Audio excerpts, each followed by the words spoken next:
Sabi nila, mawala na lahat ng kumpanya sa mundo, wag lang daw ito. Dahil ang kumpanyang ito, nag-iisa lang sa mundo na kayang gumawa ng isang bagay na kapag nawala, papalya ang sistema ng sangkatauhan. Ito ang pinaka-insane na tech company, ASML.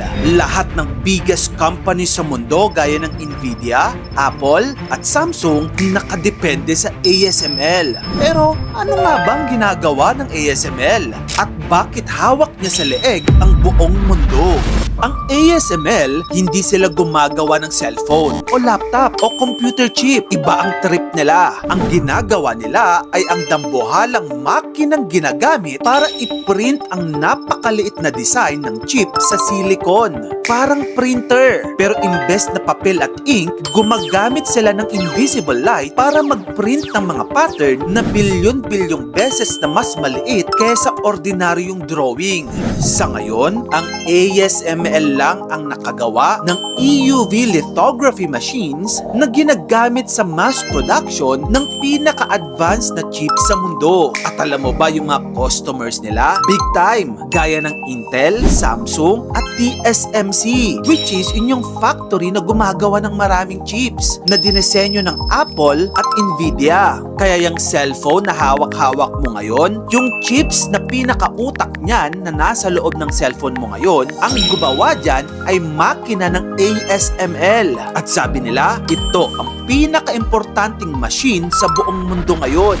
Pero bakit? At paano ito gumagana? Magsisimula ang lahat sa maliit na patak ng molten tin o tunaw na lata. Gumagawa ang machine ng napakaliit na patak nito na mas manipis pa kesa sa hibla ng buhok mo. Ang bawat patak ay mabilis na ibinubuga sa loob ng machine at hindi lang isa o dalawa ang lumalabas. 50,000 na patak bawat segundo. After that, tatamaan ng dalawang laser ang bawat patak. Pipisain muna ito sa kapasasabugin hanggang maging sobrang init na plasma. At yung plasma, umaabot sa temperaturang tinatayang 40 times hotter kaysa sa surface ng araw. Dahil sa matinding init, naglalabas ito ng tinatawag na extreme ultraviolet light o EUV. At tandaan, nangyayari ang buong prosesong ito 50,000 times per second. Sa madaling salita, ginagamit nila ang liwanag para iguhit ang napakaliit na kalsada, building, koneksyon sa loob ng isang napakaliit na chip. Pagkatapos ma-expose sa light ang coating, dadaan pa ang wafers sa iba't ibang proseso. May bahagi na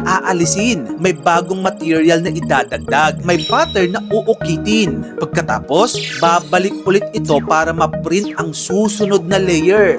Paulit-ulit itong ginagawa hanggang mabuo ang patong-patong na structures at connections na magiging isang functional computer chip. Parang gumagawa ka ng napakalaking syudad. Pero ang syudad na ito ay kasing laki lang ng koko mo. Okay, gets.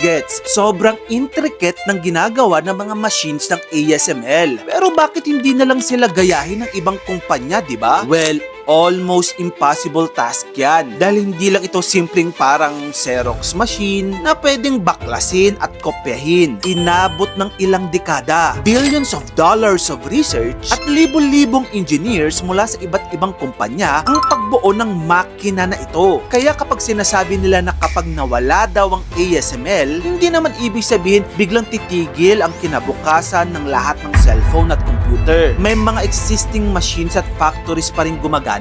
Pero kapag nawalang ASML, it means mawawala na rin ang next generation ng mas maliit at mas mabilis na mga chips. Kasi nga, sila ang pinaka-advance sa buong mundo. Madadamay ang AI, madadamay ang data centers, smartphones, electric cars, at halos lahat ng industriyang nangangailangan ng advanced computing. Hindi kasi nagbebenta ang ASML ng sikat na gadget. Ang ginagawa nila ay makinang kailangan para mabuo ang utak sa loob ng mga gadget natin. Grabe no? Tahimik lang ang ASML sa Netherlands dahil hawak nilang isa sa pinakamahalagang susi ng modernong mundo, ang makinang gumagawa sa utak ng halos lahat ng technology. Kung gusto mo pa ng maganda pang klaseng contents, dito lang yan sa channel ko kaya follow ka na. Maraming salamat sa panonood mga kamagkano.